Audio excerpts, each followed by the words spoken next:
À l'occasion de la visite de Benoît XVI à New York et à Washington dans l'Église du Monde, nous partons aux États-Unis cette semaine. Comment se porte l'Église américaine? Elle a fait face à de très sérieuses difficultés ces dernières années, notamment à cause de scandales de pédophilie importants. Et pourtant, le nombre de catholiques ne cesse d'augmenter dans le pays. C'est quatrième communauté catholique du monde après le Brésil, le Mexique et les Philippines. Mais quelle est l'influence de l'Église dans le pays? Un universitaire de Harvard parle d'un géant sans voix. Décryptage avec Pierre de Charentenay. Bonjour et merci d'être avec nous. Bonjour.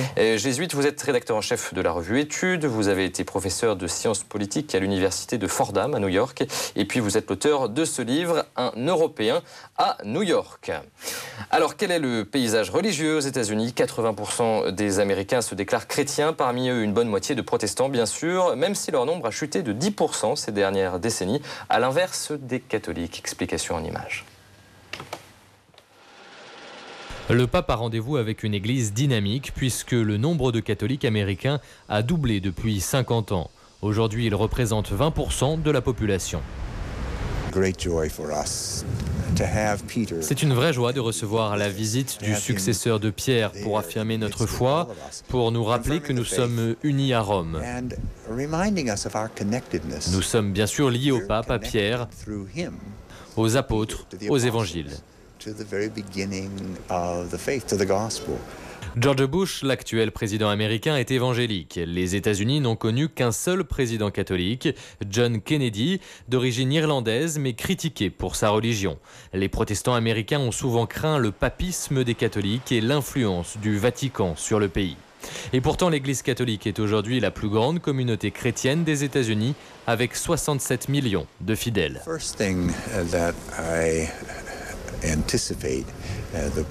Les premiers fruits de cette visite, pour nous catholiques américains, je les connais déjà. Je pense que le pape nous demande de vivre plus profondément l'Évangile. D'autant que c'est la première visite d'un pape depuis les très nombreux scandales de pédophilie qui ont secoué l'Église américaine. L'épiscopat a déjà versé des centaines de millions de dollars pour indemniser les victimes des prêtres pédophiles. Pierre de Charentenay, alors on va revenir tout à l'heure sur ces très importantes affaires de pédophilie, mais revenons sur ces chiffres. Le nombre de catholiques a doublé en 50 ans, avec encore une progression ces dernières années. Comment on explique ce phénomène ? La grande majorité de cette augmentation est due en fait à l'arrivée massive des hispaniques du continent américain du Sud. Probablement un tiers de l'église américaine actuelle est d'origine hispanique. Donc ça fait un chiffre tout à fait considérable, 33% de l'église, et ça ne va faire que croître. Donc probablement dans 20 ans, la moitié de l'église américaine sera d'origine hispanique, avec tous les problèmes que ça peut poser, de langue et de mentalité assez différentes par rapport à une église américaine installée, d'origine irlandaise, d'origine polonaise, mais qui ne sont pas forcément des mêmes types de sensibilité que les latino-américains. Est-ce que ce sont les Irlandais, les Polonais qui ont fait l'histoire de cette église américaine? Ça, c'est tout à fait important. C'est vraiment... les origines, ce sont les Irlandais, les Polonais, à la fin du 19e siècle, au début du 20e siècle, qui sont arrivés en nombre. Des pauvres, c'est une église de pauvres. C'était vraiment des gens de la rue en très grande difficulté qui venaient chercher un nouveau monde, la liberté. Et pour qui, et ça reste très présent chez l'ensemble des Américains, cette terre américaine leur était donnée. Donc il y a un grand moment chez tous les Américains, c'est ce qu'on appelle le Thanksgiving, remercier Dieu, remercier, et c'est la fête de la famille, et c'est la fête, on remercie Dieu, une espèce de Dieu un peu impersonnel, présent ici, qui a donné cette terre à tout le monde. Et du coup, il y a une pratique religieuse aux États-Unis beaucoup plus forte que la pratique française, que la pratique européenne, parce qu'il y a ce sens d'un don qui a été fait à tous, et chaque Américain est reconnaissant à Dieu de ce don. Alors, chez les catholiques, ça a pris la forme d'une pratique religieuse beaucoup plus intensive que celle de nos pays à nous, où pratiquement 30%, 35% des catholiques américains sont pratiquants tous les dimanches. Et la paroisse est pour eux un centre d'activité très très fort, un centre d'animation. Et souvent, à côté de l'église paroissiale, vous avez une école primaire. En général, c'est pour les petites classes, une école primaire qui est entièrement subventionnée par les paroissiens eux-mêmes, puisque l'État n'a pas le droit de subventionner, il y a une règle très stricte, séparation des églises et de l'État, l'État n'a pas le droit de subventionner les églises confessionnelles et les écoles confessionnelles, donc ce sont les paroisses qui entretiennent ces écoles, les professeurs, les bâtiments et tout ça. Donc il y a un grand engagement des paroissiens catholiques américains vis-à-vis de leur église en général, de leur école en particulier. Est-ce qu'il y a un profil sociologique des catholiques aujourd'hui aux États-Unis? Alors ça a beaucoup changé. On parlait des pauvres Irlandais qui arrivaient. Les pauvres Irlandais, ces pauvres Irlandais se sont bien installés évidemment depuis le 19e siècle. Ils se sont enrichis aussi. Et puis on a parlé de Kennedy. À tel point de devenir président. Voilà, c'est un peu un signe, le passage des catholiques américains au véritable establishment. Ils sont passés au pouvoir de commande aux États-Unis. Le seul président catholique aujourd'hui de l'histoire américaine. Il y a eu ça a été un moment tout à fait important parce qu'il y avait une sorte de soupçon fondamental si Kennedy allait recevoir ses ordres du Vatican ou pas. Ah oui. Il a dû s'expliquer clairement. Il y a eu un fantasme. Une peur que le Vatican mette la main sur la politique américaine. Donc ils ont dit clairement, et Kennedy a dû expliquer clairement au micro qu'il était président des États-Unis et il ne recevait aucun ordre du Vatican. Il était pratiquant et croyant dans sa foi privée. Au niveau politique, il allait être président des États-Unis. Le papisme des catholiques fait peur aujourd'hui aux États-Unis encore? Ça fait un peu peur, mais pas beaucoup quand même. Là, je crois que c'est nettement relativisé. Et d'ailleurs, parmi les candidats, notamment parmi les républicains comme les démocrates, dans les 7 ou 8 démocrates qui étaient candidats au début, il y a plusieurs mois, il y en avait 3 ou 4 catholiques. Oui. Donc ça ne posait pas de problème majeur. Ça n'en pose pas aujourd'hui. Alors une majorité d'Américains, 52%, ont une opinion favorable du pape Benoît XVI, mais 30% ne le connaissent pas assez selon un sondage américain. Comment ce pape est perçu aux États-Unis aujourd'hui? Je crois qu'il est perçu comme une personne de grande rigueur, comme un intellectuel de grande rigueur, qui dit la morale de manière très stricte et très forte. En même temps, ils se reconnaissent bien que c'est un intellectuel. Ce n'est pas un homme comme Jean-Paul II qui va aller dans tous les stades. Showman, entre guillemets. Une espèce de showman, de show business, là, pas du tout. Donc il y a un courant qui ne passe pas encore. Je pense que le courant pourra passer, notamment dans les grandes réunions qu'il va avoir au Yankee Stadium, qui est un immense stade de baseball à New York, où il va dire la messe, donc le courant peut passer. Mais ça reste comme un personnage très lointain et peut-être un petit peu froid et pas tout à fait accessible pour les Américains. Alors, prise de parole du pape très importante sur la très douloureuse question des prêtres pédophiles qui a bouleversé l'Église américaine. De très nombreuses affaires qui ont éclaté dans les années 2000. Au début des années 2000? Ça a éclaté dans les années 90. Donc au fur et à mesure des années 90, vers les années 90... Le pic était quand même en... disons, le pic, je dois être 2000. Non, 2002 est une date tout à fait importante parce que c'est là qu'a été rédigée une charte à appliquer dans tous les diocèses pour arrêter cette question de la pédophilie des prêtres. Donc j'allais dire, le 2002, c'est le début du contrôle vraiment très strict. Et ils se sont donné des règles très très sévères. Par exemple, dès qu'il y a une rumeur sur un prêtre, il est immédiatement suspendu de ses fonctions. Ce qui pose aussi un problème, parce qu'il y a des rumeurs qui sont malveillantes. Oui. Mais les évêques ont joué la carte de la transparence. Ils ont joué la carte de la transparence. Ce qui a été quand même un peu long à venir, parce que certains évêques avaient pendant des années un peu biaisé, on allait transférer des prêtres de l'un à l'autre. Le cardinal Lowe à Boston a quand même été ramené à Rome. Qui est encore en poste au Vatican aujourd'hui. Il avait un peu traîné dans les mesures à prendre, et on a mis un archevêque franciscain qui était extrêmement positif et qui a créé un climat tout à fait différent. Mais il fallait changer. Il fallait vraiment prendre cette question à la force du poignet, et c'est cette charte de 2002 qui a été décisive, et je crois qu'il change tout à fait l'ambiance.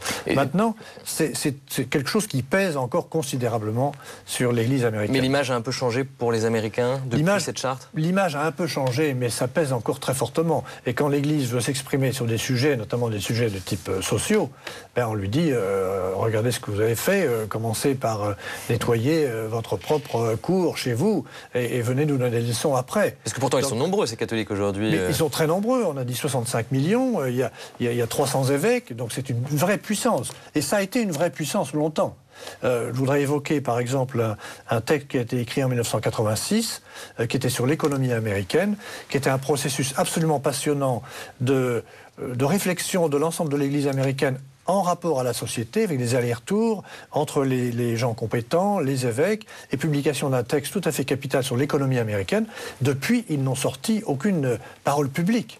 Aucun texte public, parce qu'il y a une espèce de paralysie de cet épiscopat à cause de cette affaire grave qui a duré pendant des années. Au lendemain de cette affaire très grave, on en parle depuis tout à l'heure, est-ce que l'Église américaine a changé de visage? Est-ce qu'elle est devenue plutôt conservatrice ou plutôt plus libérale? Ou est-ce que ça a influé sur sa manière de se présenter à la société? En fait, elle s'est un peu divisée. On l'a vu à l'occasion, on ne l'a pas encore vu à l'occasion de cette élection-ci, mais on l'a vu à l'occasion de l'élection précédente, il y a 4 ans. La seconde élection de George Bush. La deuxième élection de George Bush, où un certain nombre d'évêques étaient venus, 3 ou 4, étaient montés au créneau en disant que les candidats, c'était John Kerry en l'occurrence, les candidats qui n'avaient pas manifesté leur volonté d'avoir une politique volontariste contre l'avortement étaient excommuniés. Et ne pouvaient pas rentrer dans les églises, et ceux qui voteraient pour eux n'auraient pas le droit non plus de recevoir la communion. Et certains évêques ont dit ça. Face à cela, le cardinal de San Francisco leur a dit eh bien qu'ils viennent chez moi, John Kerry, je lui donnerai la communion. Autrement dit, il y a vraiment des différences assez considérables entre les évêques. On ne peut pas les mettre tous dans une même case conservateur ou progressiste ou des choses comme ça. C'est réducteur. Mais ça serait tout à fait réducteur. Mais il y a des tendances assez différentes, et c'est vrai que la tendance très ferme, assez conservatrice, et qui a un petit peu une tendance de se refermer sur soi en disant nous avons les clés de la morale, cette tendance-là existe fort, et on va voir ce que ça va donner à la nouvelle élection. Pour l'instant, elle ne s'est pas manifestée. Alors, Pierre de Charentenay, vous parliez d'économie tout à l'heure, et c'est assez inhabituel pour les Américains, mais depuis plusieurs mois, leur économie tourne au ralenti, avec bien sûr de graves conséquences pour les plus pauvres. À quelques mois des élections présidentielles, la justice sociale serait-elle au centre du débat public? Est-ce un autre défi qui attend l'Église américaine? Élément de réponse en images. Aux États-Unis, le chômage a atteint son plus haut niveau depuis 2 ans et demi. Les candidats à la Maison-Blanche multiplient les interventions sur le terrain social. En cette période de changement, les organisations de bienfaisance martèlent le même message, plus de justice sociale. La foi, l'espoir, la charité, ce sont les fondements de la vie chrétienne. Tous les chrétiens sont appelés à en être des témoins. Les chrétiens peuvent apporter une contribution gigantesque. Notamment dans le business, le libéralisme à l'américaine est cruel pour les plus faibles. Les chevaliers de l'ordre de Colomb, puissante fondation caritative née aux États-Unis, plaident pour un changement de mentalité dans le monde de l'entreprise. Nous devons comprendre que nos valeurs chrétiennes ne se limitent pas au dimanche matin. Elles doivent s'appliquer 7 jours sur 7, notamment au travail. C'est l'une des grandes contributions de l'Église catholique qui met en avant la justice sociale, l'évangile au travail. Nous devons porter nos valeurs, pas seulement chez nous, dans nos familles, mais aussi sur notre lieu de travail. Les États-Unis restent aujourd'hui le pays le plus généreux en matière de dons au Vatican. Pierre de Charentenay, oui, je vous ai vu réagir. Oui, parce que je crois que cet homme a tout à fait raison de dire qu'il y a une préoccupation et il y a une question qui est posée par rapport à l'ensemble de la situation sociale. Et il y a des groupes qui sont actifs. Mais en même temps, je trouve que par rapport à l'Europe, il y a beaucoup moins de groupes, par exemple, de réflexion sur l'économie, de mouvements de cadres, de mouvements de patrons, de dirigeants chrétiens ou de mouvements ouvriers de l'Action catholique. C'est plus confidentiel. Il n'y a pas cette tradition du tout. Ouais. Alors, il y a des activités de fondation, il y a des activités individuelles, et les Américains sont souvent plus généreux que les Européens, parce que chez eux, il y a une habitude, l'argent circule, donc ils sont vraiment réellement généreux, mais il n'y a pas ces mouvements qui sont présents absolument partout, qui irriguent l'ensemble de la société. Par exemple, on s'était interrogé à une époque sur la possibilité de mouvements de cadres de dirigeants chrétiens, et en fait, il n'y en a pas. Et dans ce qu'il appelle l'UNIAPAC et l'Union des dirigeants chrétiens au niveau mondial, il n'y a jamais de représentants américains. Ce sont tous des représentants européens ou latino-américains. Mais ça n'a jamais pris au niveau des États-Unis. Les catholiques, on les entend plus sur la question de l'avortement, par exemple? Les catholiques, on les entend beaucoup plus sur ce sujet, parce que c'est pour eux une question fondamentale. Et là, je reviendrai à ce que j'ai dit tout à l'heure, sur le rapport à la terre, et le rapport à la vie, et le rapport à Dieu. Ils sont beaucoup plus sensibles à ces événements-là, à ceci, et du coup, le rapport à la vie, pour eux, est quelque chose de très très fort. Et ils vont défendre ce rapport à la vie. Donc la parole de l'Église sur l'avortement est très fortement ressentie de leur part, et ils vont être très militants de ce côté-là. Et est-ce que leur avis compte ou pas aux États-Unis? Est-ce qu'on les entend, on veut bien les écouter, ou ils apparaissent comme... Vous savez, c'est un équilibre politique extrêmement délicat, parce que de l'autre côté, il y a l'ensemble des groupes, ce qu'on appelle free choice, qui sont pour la liberté du choix des femmes par rapport à l'avortement. Ces groupes sont extrêmement puissants. Et George Bush, comme républicain, est plutôt contre l'avortement, mais il n'a jamais pu forcer une loi dans ce sens-là. Et la Cour suprême, qui est pourtant à majorité républicaine aujourd'hui, n'a pas non plus forcé de ce côté-là. Donc on en est resté à l'arrêt de 1973, qui est un arrêt qui autorise les avortements selon les règles de chaque État, mais qui ne l'interdit pas. On évoquait tout à l'heure les élections présidentielles qui se profilent à l'automne prochain aux États-Unis, avec les primaires qui font rage en ce moment. Est-ce que l'Église soutient un candidat ou est plus proche d'un candidat que d'un autre? Vous savez bien que l'Église n'intervient pas comme ça, surtout en pleine période électorale. D'ailleurs, ce qui va poser un petit problème, parce que Benoît XVI arrive en pleine période électorale. D'ailleurs, il y avait un intéressant débat il y a quelques jours entre Obama et Mme Clinton, M. Obama et Mme Clinton, sur la compassion et leur expression de leur foi par rapport à leur vie personnelle. Hillary Clinton, d'ailleurs, a fait l'éloge des prises de position de Benoît XVI récemment, notamment sur les questions d'environnement et de pauvreté. Oui, donc ils sont obligés, comme candidat à être président des États-Unis, à dire quelque chose sur la foi. Et il y avait eu un sondage qui était paru aux États-Unis, comme quoi un candidat athée, qui se déclarerait athée, ne serait pas soutenu par 70% de la population des États-Unis. C'est ce qui est intéressant. Donc c'est tout à fait considérable par rapport à nous, ça n'intervient pas du tout, alors que là, ça intervient de manière très très nette. À tort ou à raison, on associe parfois Barack Obama au pasteur très connu dont on a commémoré son assassinat, et c'était il y a 60 ans, Martin Luther King. Oui. Est-ce que ce lien existe de filiation d'une manière ou d'une autre? Alors, lui a toujours fait attention de ne pas être enfermé dans une catégorie raciale particulière. Il est, comme on dirait, post-racial, c'est-à-dire qu'il parle pour tous les États-Unis, tous les Américains. Et d'ailleurs, il est aussi blanc que noir, puisque sa mère est blanche et son père est noir. Mais donc ça n'entre pas en jeu. En revanche, il y a quelque chose qui est commun aux deux, c'est leur art oratoire. Et ce sont de grands orateurs. Barack Obama est un orateur extraordinaire. Moi, je l'ai entendu aux États-Unis il y a 3 ans parler pendant une demi-heure sans le moindre papier devant 3000 personnes. C'était absolument extraordinaire. Et Martin Luther King était de ce type-là. Donc là, il y a une parenté de l'art oratoire qui est très très forte. Martin Luther King, qui est décédé il y a 60 ans, une figure du combat racial et de justice sociale. Est-ce que les catholiques portent un regard bienveillant à son égard aujourd'hui? Je pense que oui. Je pense qu'il y a une proximité, parce que c'est un homme qui a quand même favorisé la libération d'un poids, d'une discrimination raciale qui était aux États-Unis très très lourd. Et l'histoire est très lourde sur ce point aux États-Unis. Donc il est celui qui a permis de passer cette étape, même s'il a fallu encore bien du travail sur ce point, et il en faut encore probablement, mais il est celui qui symboliquement a fait franchir la barrière et a intégré l'ensemble des Noirs aux États-Unis.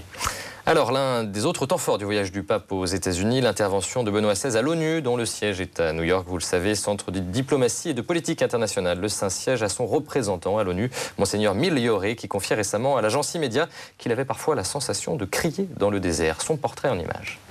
La conscience morale du monde travaille à promouvoir la justice et la paix, au milieu des gratte-ciels new-yorkais. Au siège des Nations Unies, 191 pays luttent contre les problèmes de la planète et cherchent à changer les choses. Le Saint-Siège travaille à leur côté. Il est naturel que le Saint-Siège entretienne des relations diplomatiques là où tous les pays sont représentés, afin de participer au débat et d'aider à la conduite des discussions, particulièrement sur des valeurs fondamentales comme la paix, la coexistence pacifique et le bien-être de la population mondiale. Le Saint-Siège est observateur permanent auprès des Nations Unies depuis quelques 40 ans. Souvent, des pays nous demandent de dire à notre façon une chose qui est probablement prématurée de dire pour eux ou qu'ils aimeraient entendre dire par le Saint-Siège en tant que voix morale. Il s'agit de s'exprimer sur les problèmes que le Saint-Siège considère importants, comme l'allègement de la dette dans les pays en développement. Nous sommes convaincus que l'annulation de la dette auprès des pays très endettés, des pays pauvres, est essentielle. Sinon, leurs économies ne pourront pas décoller. Empêcher la prolifération de l'arme nucléaire est un autre sujet clé. Les armes nucléaires visent seulement à détruire. Elles détruisent la planète, elles détruisent l'environnement, elles détruisent la vie humaine, elles détruisent les économies. Tous les individus et tous les pays de bonne volonté sont nos alliés. Bien anglais que français. Monseigneur Milioré, que vous connaissez bien, Pierre de Charentenay. Puis en plus, il a été délégué du Vatican au Conseil de l'Europe à Strasbourg. Donc je l'ai fréquenté comme ça et je l'ai vu aussi à New York. Il parle mieux français qu'anglais en plus. C'est important à préciser. Sa présence est essentielle à l'ONU ou pas ? Sa présence est importante parce que, comme son prédécesseur, Monseigneur Martineau, qui a été là pendant 16 ans, maintenant il est là depuis 4 ans, c'est une voix morale dans un ensemble qui est un ensemble politique où on est sans arrêt en train de négocier des avantages, des forces souvent de grande puissance, de géopolitique l'une contre l'autre. Très pragmatiques Donc on vient là interroger sur la morale, sur la vie des gens, sur la paix. Mais on se soucie vraiment de la morale à l'ONU ou pas aujourd'hui ? Il y en a personnellement qui s'en soucient et qui essayent de la faire passer. Alors les forces contradictoires sont considérables, mais le Saint-Siège, on représente cette espèce de petite lumière minuscule qui est de dire que nous ne sommes pas simplement une assemblée géopolitique de la raison d'État. Nous avons aussi autre chose et derrière tout ça, il y a des personnes humaines qui sont présentes. Alors diplomatie toujours, avec un changement à la tête de l'ambassade américaine près le Saint-Siège à Rome. Une femme, Mary Glendon, devient la nouvelle ambassadrice des États-Unis au Vatican. On va le voir sur ces images. C'est important aussi également ce poste Ce poste est tout à fait important parce qu'elle fait le lien avec le Vatican. Je rappellerai simplement un petit épisode qui date d'il y a 20 ans. Mais quand Jean-Paul II avait publié sa lettre, son encyclique Sollicitudo Rei Socialis, le cardinal Echegaray faisait une présentation de l'encyclique et l'ambassadeur des États-Unis avait dit « Je ne viendrai pas parce que c'est une encyclique socialisante ». Oula. Bon, ça veut dire qu'il y a des lieux d'expression. Ça veut dire que les États-Unis s'expriment par elle, ambassadrice, sur des prises de position du Vatican, de manière très précise. Et je pense qu'elle a dû avoir un rôle important pour négocier sur ce voyage, ce qui sera dit, les personnes à rencontrer, etc. Alors il y a quand même un sujet qui fâche et qui est de taille entre l'Église, le Vatican et le gouvernement américain, c'est la guerre en Irak. Jean-Paul II s'est exprimé à ce sujet-là. Alors là, c'est un sujet très, très grave. Jean-Paul II a été d'une fermeté sans aucune concession sur ce sujet, en disant que c'est inacceptable. Il a envoyé des émissaires à George Bush pour lui expliquer de faire marche arrière. Il a envoyé le cardinal Echegaray de nouveau à Bagdad pour parler à Saddam Hussein.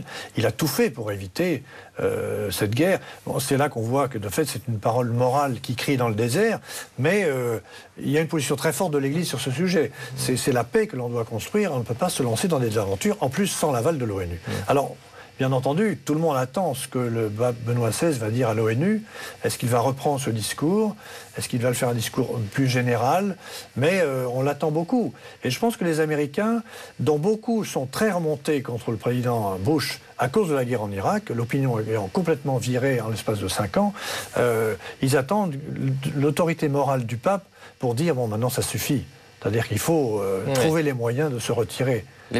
Ce que les candidats démocrates demandent, mais ce que John McCain ne veut pas. C'est pour ça que je vous posais cette question entre le lien politique, entre l'Église peut-être et certains candidats. Il y a des positions qui semblent plus proches de celles de l'Église aujourd'hui. Alors, oui, probablement que les démocrates sont un peu plus proches de l'Église, mais en même temps, sur certains sujets, comme l'avortement, les républicains sont plus proches. Voilà. Donc, vous voyez que la chose est toujours partagée et difficile. Mais ce qui est important, c'est de voir exactement qu'est-ce qu'il va dire et comment il va le dire pour qu'il soit un peu entendu vis-à-vis de l'opinion américaine, qui a beaucoup changé depuis quelques années. La peine de mort est un sujet qui fâche également? La peine de mort est également sur lequel l'Église est tout à fait opposée et sur lequel beaucoup d'Américains sont encore favorables, même si le vent tourne progressivement. Il y a déjà, on voit des gouverneurs de certains États ont annulé la peine de mort dans leur propre État. Donc on voit que c'est en train de changer. Mais là, les catholiques pourraient avoir un rôle. Et ce qui est un peu problématique, c'est que justement les évêques, dans les difficultés dans lesquelles ils sont, n'ont pas de parole claire qui soit fortement entendue. Ils ne peuvent pas relayer cette parole-là. Parce que leur langage est un peu rendu inaudible par les problèmes qu'ils ont. Il y a un autre enjeu aujourd'hui pour l'Église aux États-Unis. Ça va être quand même de s'adapter à tout ce qui peut concerner la sécularisation, l'enrichissement. Le nombre des vocations dans les séminaires est en train de baisser. Alors le nombre des laïcs qui sont engagés augmente également. Mais enfin, quel genre d'église va-t-on avoir? Il y a un enjeu de la construction pour demain. Merci Pierre de Charentenay, je rappelle que vous êtes le rédacteur en chef de la revue Études et puis vous avez également écrit ce livre, Un Européen à New York. Voilà, la semaine prochaine on évoquera le Tibet avec Régis Hanouille, rédacteur en chef d'Église d'Asie. Merci de votre fidélité, à la semaine prochaine.